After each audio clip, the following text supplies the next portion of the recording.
Okay. Good morning. Good morning, champion. Good morning.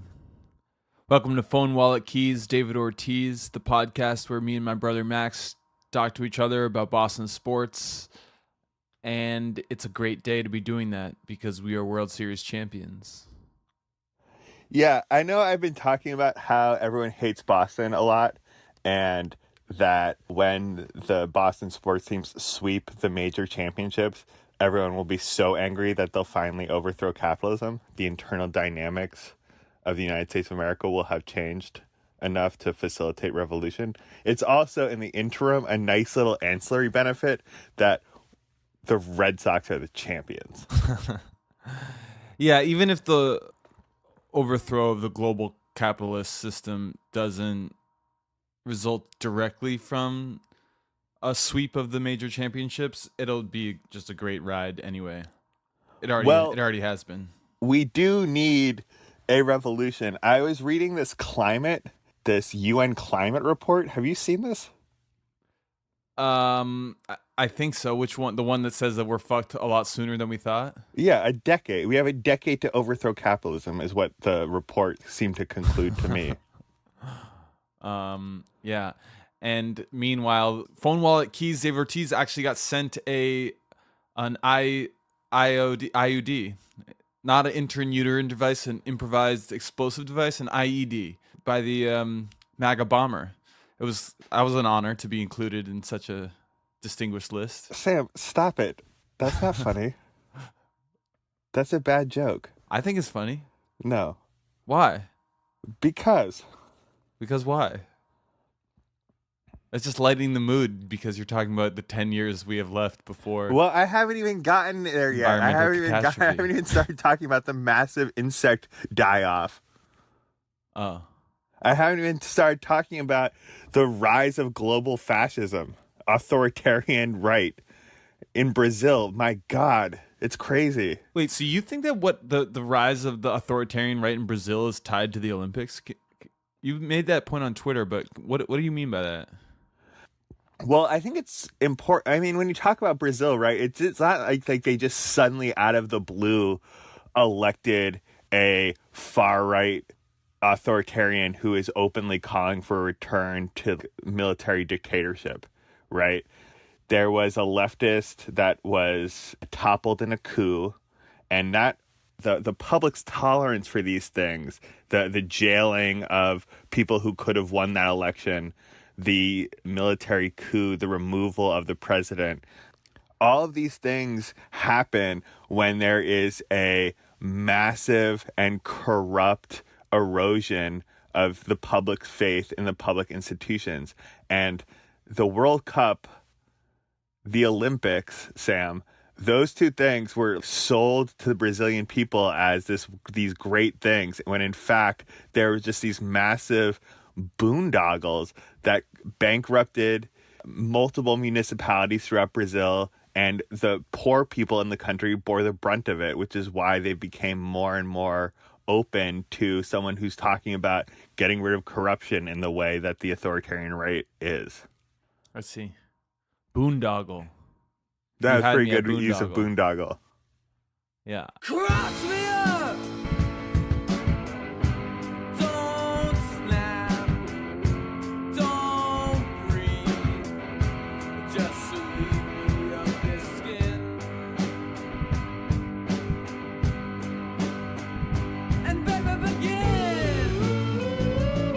Anyway, let's talk about the Red Sox. The World Series champions Red Sox. It's Tuesday morning. We're still the World Series champions. I miss my team so much. I miss watching the games, but it's nice knowing that we'll be champions now for the entire offseason. Forever.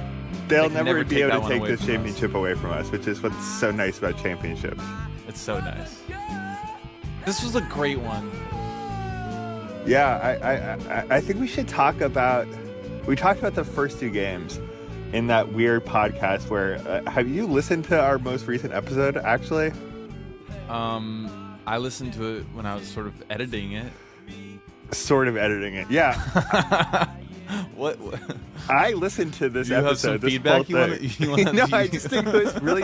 It ended up being really funny. That first we preview the World Series, then we talk about some other shit. Then in the same episode we reflect on the World Series. It's just like it was a little. It was some interesting editing flourishes on your part. Well, listen, we don't know what we're doing. We're just making it. We're flying by the seat of our pants here, and it was either. I thought that. First of all, here was my thinking on that. We recorded, as I said, we recorded the day before the World Series started, and I didn't get around. I was busy, and I didn't get around to editing it until we were like a game in, and I was in Boston, and we had a phone call, and I said maybe we should just wait and record a new episode. And so, and you said, well, maybe we can just get rid of the baseball preview part and record a reflection. But then I listened back to the baseball preview, and there was some things that I liked about it. What and I did you also like thought about it? Can you just because I actually listened to this episode, so I'd like to see if your list is similar to mine. Because Well, I made a first of list all- of things I liked about the preview. Okay, I liked all the talk about the crossing the picket line and labor unions. I didn't want to get rid of that. We should have kept that. That is true. And I also thought that you made some bold predictions that I wanted to leave in there, just because I mean at that time Eduardo Rodriguez, I believe, one of your predictions was that Erod was going to have a good World Series. And We were going to need a big start from him, is what I predicted. And it was only after game 2, so it was before the 18-inning marathon game. So I wanted to leave that in there. I wanted to leave some predictions in there, some primary sources, so we could go back and Listen, Sam, weigh them. Yeah. in the extreme likelihood that I die before you, I would like you to write "I was right" on my gravestone as my epitaph. But About that's it. Just I was right. period. Here, Yeah. here lies Max Geller. I was right. No. Just Max Geller, and then quote, "I was right." Period. End quote.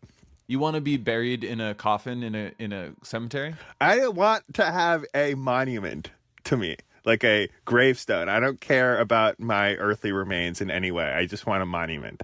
Where? I don't know. Someplace that'll be convenient for you to visit. So then you can come and see me and reflect on how right I was.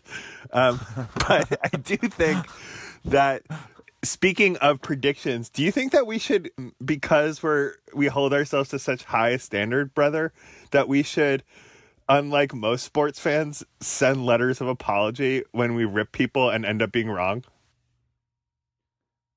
Yeah, I think we should send letters of apology when we're wrong. I think we should I'd like to send hold letters ourselves of apology accountable. and put them up on Instagram. Like, I think you and me owe Joe Kelly an apology. Wow. That's what I think. You're so after right. watching the World Series. And I think that unlike most podcasts who just rip guys and then move on pretending like they're, without an accountability process between the podcast hosts and their listeners, I think we should be a little different and break that mold and send letters of apology and put them up on Instagram.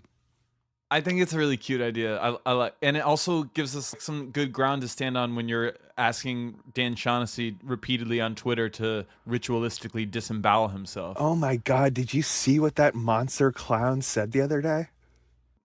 Follow us on Twitter at Wallet Keys Ortiz or on Instagram at Phone Wallet Keys David Ortiz. What did he say?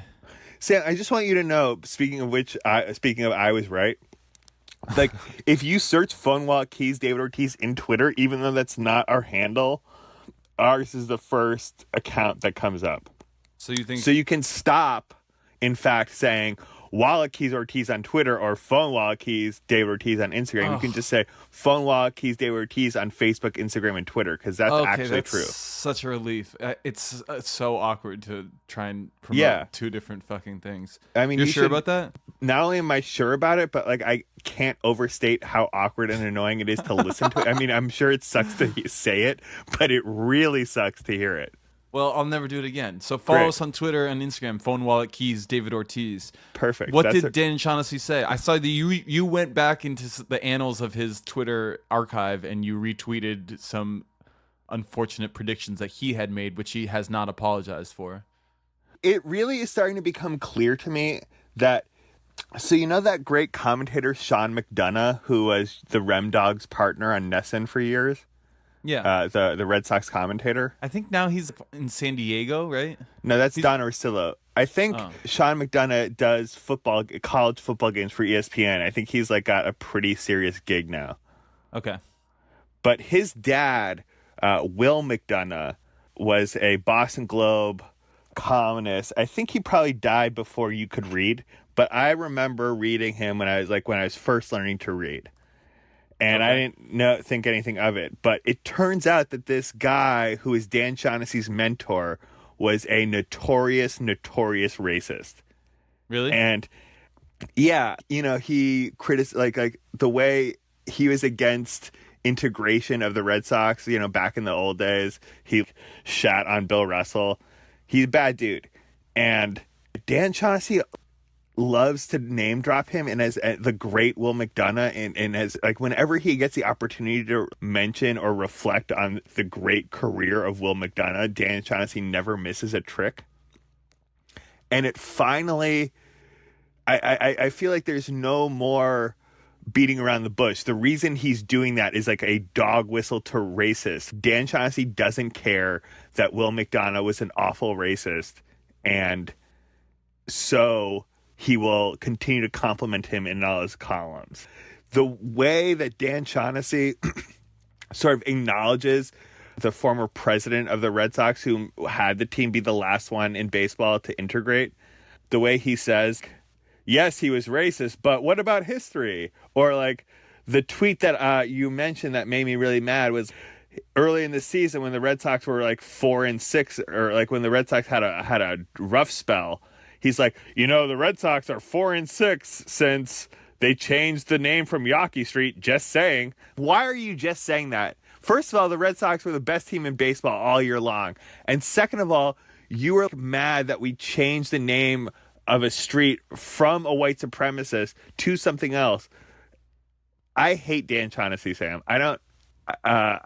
Maybe it's like a little Pygmalion vibes. I just see the things I hate in him, but he sure provides a lot of fodder for my canon. He does. And I think we should burn his house down. That's what I think. Whoa. You're speaking metaphorically, of course.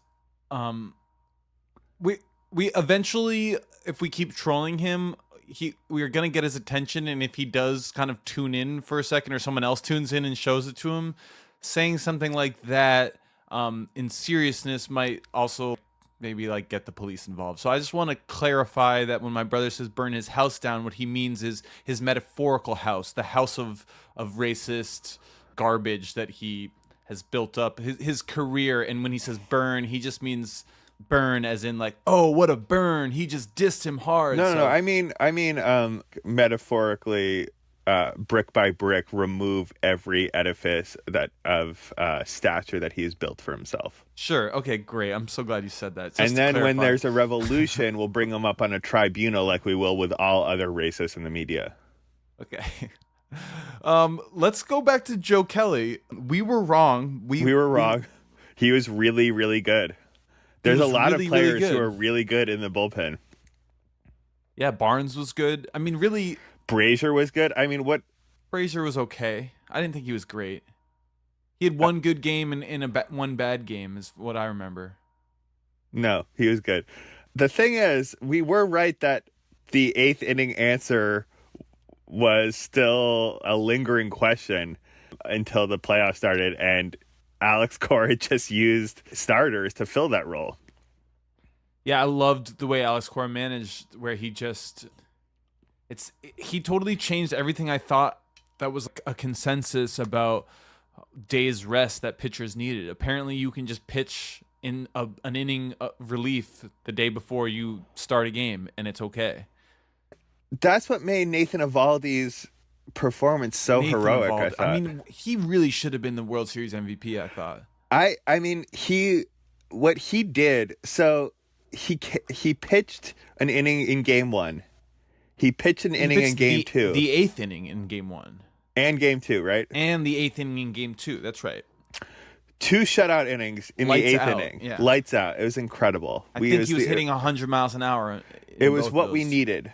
Yeah, it really was. It was huge. And then he was set to go game 4, but it went into extra innings, and then he ended up throwing over 100 pitches in 7 innings of relief. And it wasn't even like he was pitching well, and so Cora was just like, I'm gonna let this guy keep going. It was Cora basically the one fuck up that he had all the entire postseason was game 3, where he basically just, I mean, it's not totally his fault, but he clearly was not prepared for that game to go 18 innings. Obviously, who was, but There's never been another World Series game that went that long. But the fact still stands that when Eovaldi came in the game in the 10th inning or the 11th inning or something, there was one other remaining pitcher in our bullpen who we had no intention of pitching, and so he was just like, I'm gonna like ride with Eovaldi here. And Eovaldi, there was no other option. If Eovaldi had gotten shelled, well, the game would have been over, of course, but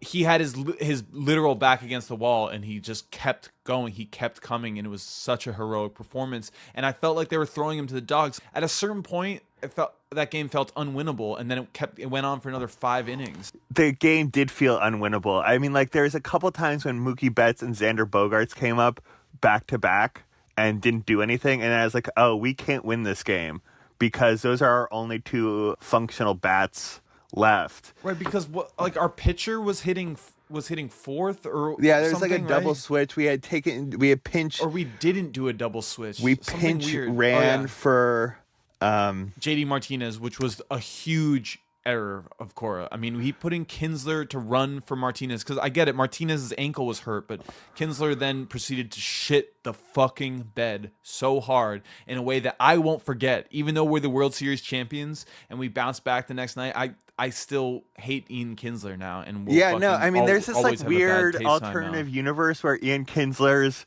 error like that is just as egregious as Bill Buckner's error, only in this universe it starts a 4-game losing streak, whereas Bill Buckner just started a 2-game losing streak. Like, we could have lost the World Series because of Ian Kinsler's fuck up. It's very true.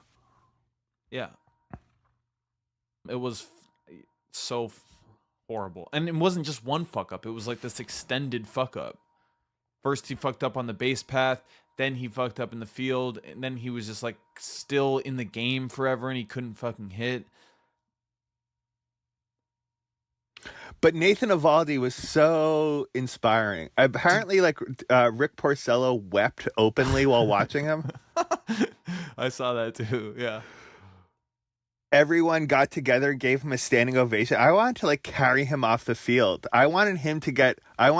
When in the last inning of the last game, I understand why they brought Chris Sale on, but I thought they should have brought Eovaldi on because what he did was so, and just like Nathan Eovaldi, unlike Chris Sale and David Price, doesn't have hundreds of millions of dollars on his contract, Well, he's a free agent, so he's about to get a huge payday. And right, he's about to get a huge payday, but he really put his arm at risk throwing 100 pitches on what was supposed to be his off day after throwing 2 straight games. After doing bullpen session, like, already it's crazy to go back and forth between being a starting pitcher and then a bullpen pitcher, which he did. He started, which game was in the ALCS that he started? Game 3 or game 4?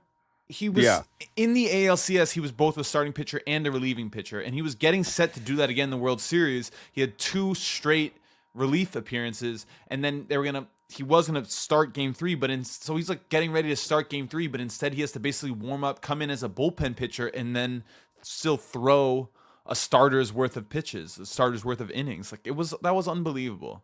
And you're right, it was dangerous for him, and we need to re-sign him. We need to. I feel more strongly about him re-signing him than I do about almost anyone else. Oh, I don't think we're going to be able to afford him. I think he just made himself $30 million a year with this performance. We need to. I mean, it was glorious. It was so good. Good for him. So proud of him.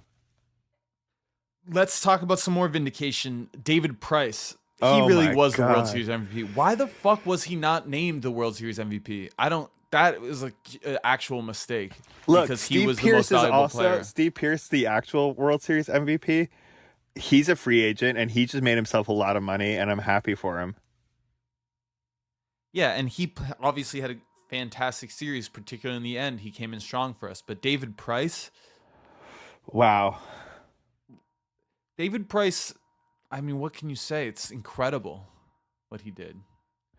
He really earned the right to tell everyone, every racist in the media to fuck off, which is so cool. Yeah. He always had that right, let me be clear. But now he has this incredible result, which will boister his points whenever he tries to tell the media to shut the fuck up. Right. Did you see that the fascist morning show is already being like, should David Price leave Boston? Yeah. Because he can opt out of his contract this year, and he's due to make $30 million a year for the next 2 years or plus. You know how everyone's like really mad at Bill Crystal or The Atlantic for making the case for going to the Iraq War based on the WMD lie, based on like Saddam's fake ties to bin Laden? Yeah. Dennis and Callahan, the Red Sox radio show, did the exact same thing, only to like a different crowd. Everyone sort of remembers The Atlantic and Bill Crystal because news sources that we read are sort of more intellectual than the sports radio peons that I actually enjoy listening to. But those dudes were beating the war drums just as loud. And I don't think we should forget that in Boston, there is a sports radio program in the mornings. I don't think the other ones are this overt. They're sort of more like socially racist, but like Right. the morning show is like really fucking crazy. It's like really deranged right-wing propaganda, and occasionally they interview Tom Brady. I would call them the like one of the top 2 or 3 biggest influences for us starting this podcast. I mean, we were having these conversations anyway, so but one of the reasons why I felt like it was a good idea to start recording our phone calls and putting them on the internet was in direct response to my thinking about Dennis and Callahan. And It's just what wild. how sinister and evil those fucking assholes are. To get the fucking troglodytes of Boston behind U.S. foreign policy is such a pernicious function to serve. It's really dangerous. Agreed. Let's highlight a few other moments. So so game 3, again, this incredible 18-inning marathon that we ended up losing. Then game 4, Eduardo Rodriguez fulfilled Max's prediction. Max, I was right or I am right? What is it on your? You want me in the? How about the present tense in your? That doesn't on your make any tombstone? sense because I'll be dead. No, I was right. I was right. Okay, Max, I was right. Geller, That's actually your inflection's all wrong. Try it one more time. let's move on. Max, I was right. Geller. I was right. There you go. Eduardo Rodriguez pitched really well in game 4, and that again because we had depleted so much of our bullpen and bench in that marathon game 3, we really needed him to come through, and he hadn't started a game in the playoffs. Is that right?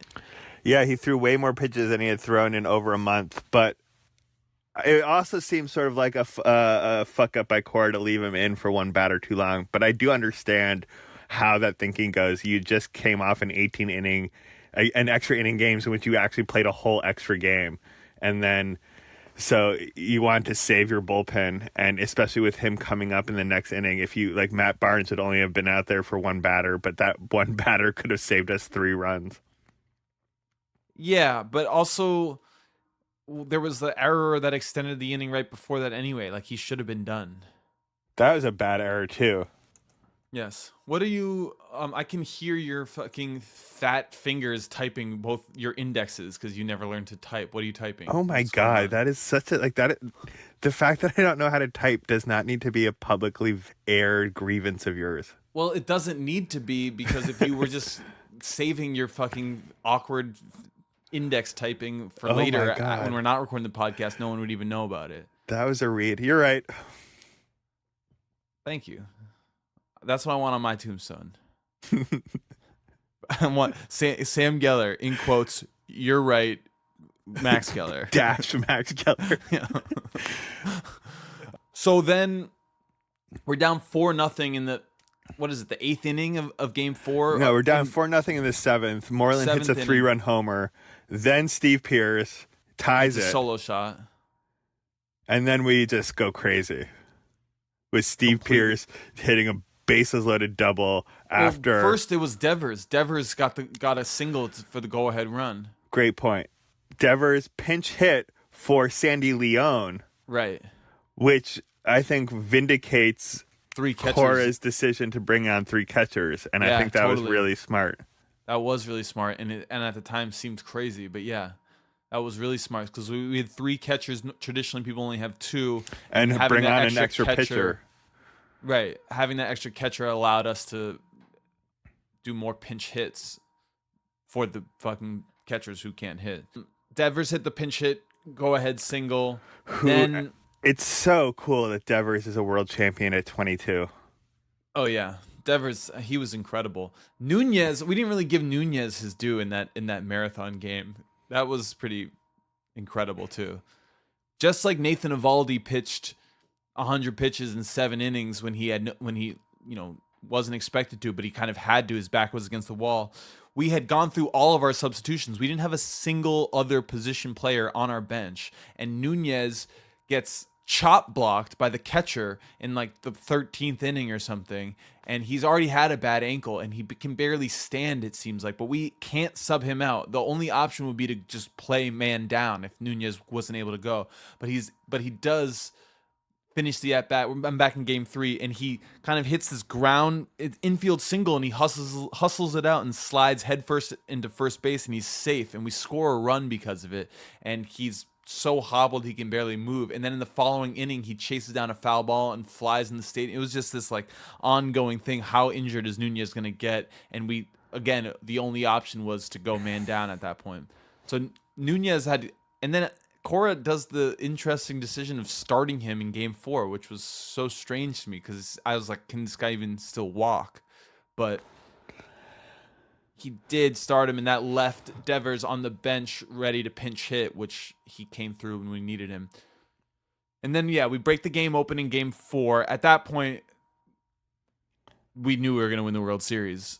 We were up 3-1. We were up 3-1. We had all the momentum. I guess that brings us to game 5, the clincher. The clincher, and it was sort of, I mean, after the drama of games 3 and 4, game 5, I mean, it felt like a foregone conclusion. And finally, but it wasn't, a few highlights for me was Mookie Betts finally busted out of his slump. I mean, we didn't need him to at that point, and hit a solo shot. JD Martinez hit a solo shot. The front of our order came alive, again. Felt a little too late. There was so many times in the previous 2 games where I was like, now is the time to bust out of your slump, Mookie Betts. And he didn't do it then. He had an interesting playoffs. Not great, but I mean, it certainly had its moments of triumph, and I think that his presence obviously is invaluable to our team in general. So that was sort of my favorite moment of game 5, the clincher. I mean, and also just David Price. David Price, again, silencing the critics, coming back on 3 days rest, already with 1 win in game 1 of the World Series and a relief stint in game 3. And so he comes back in 3 days rest and pitches game 5, and he pitches, what did he pitch? 8 innings? No, 7 1/3 innings. Yeah, he pitched. He had a little rocky start. Like he gave up a home run in the first inning. He pitched, and then he gave up a hit. And then after that, it was only a 3-base error that they called a hit by JD Drew that he gave up. He pitched into the 8th inning. He was a true hero. He was. I'm so happy for him. JD Martinez, by the way. Oh, did I say JD Drew? Yeah. That's funny. Can you imagine if the JD Martinez signing was as bad as the JD Drew signing? I mean, the JD Drew signing, what? He hit the grand slam. And I thought he was vindicated, like David Price. He signed an awful lot. Yeah, fine. Max, is this your favorite World Series of the 4? It certainly doesn't mean as much as 2004. Right. I think 2004 will never touch that. Maybe I should just ask. Let me revise that question. Is this your favorite World Series of the past 3? Yeah, definitely. Me too. My emotions around the 2007 team, I don't really remember, but like it was cool for sure. We like led the entire season, just like this one. But Uh-huh. these players seem like they had a lot more fun and were a lot more likable Yeah. than It Josh felt Beckett and Kurt Schilling. well, wait. Josh Beckett I really liked, and also we had Jonathan Papelbon. Yeah, not Jonathan Papelbon might have seemed cool in 2007, but like that doesn't hold up, right? I'm not sure why you say that. I don't know. I just like a angry white man from Mississippi ends up giving you a lot of reasons to not like him over the course of his career. Well, Though I do think there's this amazing image of him, I would say almost sexually choking Bryce Harper when he was a pitcher for the Nationals that I'll never forget. I see. I think we should throw that up on Instagram. Remind me to do that when we talk about this episode. The picture of Papelbon Okay. sexually choking Bryce Harper. Okay. This World Series just felt really good because it just felt we were such a good team all season long, but yet there was something that still made us really nervous about the playoffs, because I think what it was is we didn't want that incredible, historically good regular season to be all for naught. Like if we had lost in the playoffs, like it kind of just wouldn't have cemented this season as being that memorable or that special. Right. And so there kind of was a lot at stake, because to justify the sort of all the feelings that we were having about the team going forward, you know? Well, we were both invested. Like, we both went to see this team play on the road. Some of us drove many, many miles to go see the Red Sox play on the road, not at Fenway. And I just wanted that to mean something, you know? Yeah.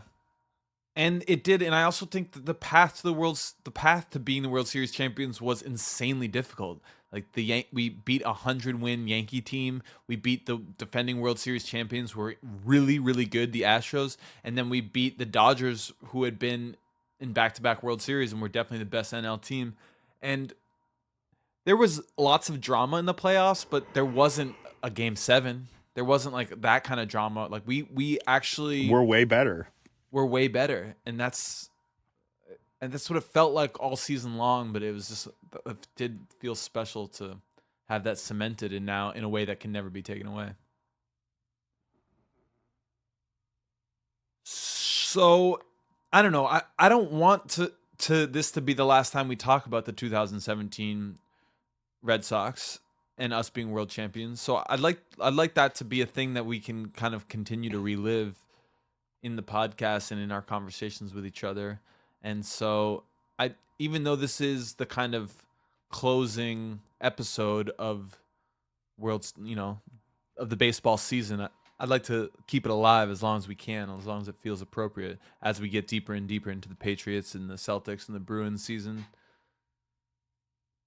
Can we do that, Max? Will you do that for me? Will you help keep this alive, this moment? Yes, brother. I think that's a good point. I really want to keep thinking about this team. I thoroughly enjoyed all the time I spent with them this year. I genuinely feel sad that I can't watch them play. Like that the drama's over for now, you know? Yeah. Cora is so likable.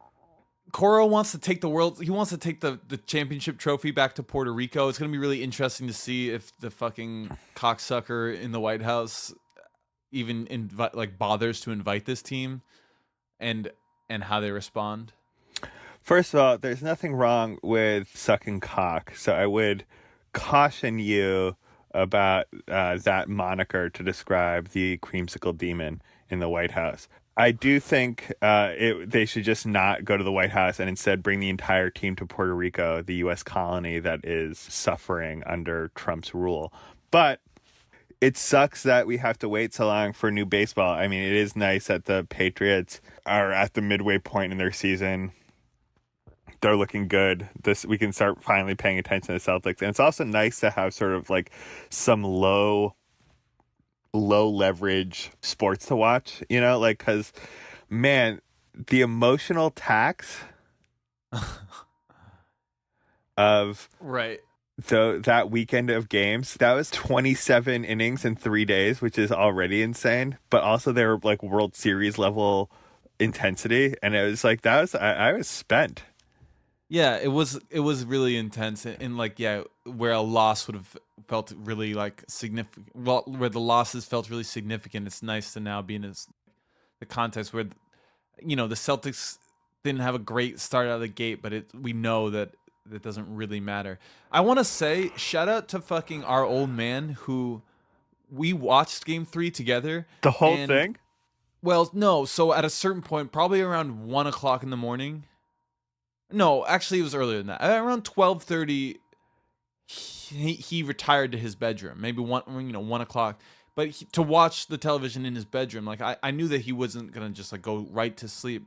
And at 3:00 in the morning or 3:20 a.m. when I finally went upstairs to the bedroom, as I was going up, he called me from bed saying, "Well, I can't fucking believe this. Can you fucking believe this? This is such bullshit." And I was just like, it was like, I was really proud to hear that he was just still awake and upset. And I kind of poked my head into his bedroom and smiled that he was still awake watching the game. So shout out to our old man for staying up. I mean, that was fucking crazy that the people in Boston had to stay up until 3:30 in the morning and watch a game for 8 hours straight. Yeah, it sucks that it's over. Phone Wallet Keys, David Ortiz is not over. We're going to keep going. We're going to take you through at least... We're gonna keep it going, folks. Yeah, I mean, we should keep it going. I got a very provocative email from a listener that I wanted to share with you. Just like from a Marxist perspective, how fucked up is it that after you win the World Series, the first person that they hand the trophy to is the owners of the team, who literally do nothing but own the means of production? They don't give it to the manager. They don't give it to the players. They give it to the billionaire owners. Wow, that is fucked up. Who sent you that? A very thoughtful listener named Stephen Wood, who I thought made a great point. And that is a great point. If you listeners out there want the joy of hearing me adopt your position and argue it against my brother and then win, just send us some emails or send us some tweets or Instagram messages. We will. It would be my pleasure to take your position up, argue against my brother, be victorious, and then how vindicated will you feel listening to two other people talk about your point of view and have your point of view prevail? So I would just encourage you all to keep sending these great emails. Sam. Yes. I don't think we should talk about the Patriots, who last night played a boring game. But I do want to just quickly mention that as this podcast shifts to talking more about the Patriots and more about the Celtics, one, it's cool that the Celtics finally played a really good game the other day. Yes, with Jaylen Brown being the leading scorer. That was really important. Yeah, I'm sure you're relieved. I look forward to the next episode just being more sort of like straight basketball and football and hockey. We are going to get hard into the basketball season, and I need you to let's do some hockey too. Fine. Please listen to that Aaron Hernandez podcast. It's so insane. It's so fucked up. Okay, I'm going to do that, I promise. And listen, this thing happened in Boston after the 2004 World Series where, again, that was a really incredible moment for mostly like the Red Sox fans who were generations older than us, but my brother and I had gone through a lot of the pain and suffering. At least we had our own taste of it. We could. 2003 was a rite of passage. You don't need to make this case. It's obvious. Okay, so then I want to talk about the Pink Sox phenomenon. No, first of all, talk about in 2004, the first time I had ever really considered militarized police was after the celebration. The Boston police murdered a girl from Emerson College who was 19 years old by quote unquote shooting an Israeli tested non-lethal crowd control bomb that didn't explode. It just like kind of hit It caved in her the head. front of her face and killed her. Yeah. She was murdered by the Boston police, and this is like back in 2004, which was a had we been paying closer attention, we would have known that this sort of militarized policing was coming. That's an interesting point. I also think that there's on the flip side of that. That was 2004. I had already gone to anti-war protests at that point, and I had felt completely deflated by the experience. I was like, this actually sucks. It was not a positive experience for me. It felt very kind of dull and with no teeth, and I was like, and ineffective, and I was like, we got big numbers out allegedly, but it didn't affect the world at all, and we just kind of, it was like a parade instead of a protest. And then the same time where the militarized police killed that poor woman, it was also the first time that I felt what it was like to be out in the streets in this lawless environment with my fellow man, and we were just Partisans. My fellow partisans, and we were wiling out, and it felt we were alive and felt powerful in a way that was a simulacrum of what it actually feels like in a political context, like in Black Lives Matter protests or during Occupy Wall Street. But it was my first taste in 2004 of what it felt like to be on the streets and to take our city over. No, I totally. I mean, I do remember chanting, "Dunkin' Donuts, dun dun dun dun dun, Dunkin' Donut," like just we were passing a donkey, But yeah, you're right. No, that's true. But what I wanted to say about the Pink Sox was that we had a lot of bitterness towards fair weather fans or people jumping on the bandwagon who hadn't experienced the pain that we had. And I want to say that as Donald Trump threatens to take away the provision that gives citizenship to people who are born in the United States, regardless of the circumstances of their parents' citizenship, as he threatens to take that away, I just want to say that we were wrong, and that in Red Sox Nation, we will welcome anyone who's both born here to parents who don't care, who aren't members of Red Sox Nation, or if you just want to come and join. I just want to have an open border policy. Well, that's good of you. I do think that this policy is totally, I think that's a really scary thing, especially scary for a lot of people I care about a lot whose parents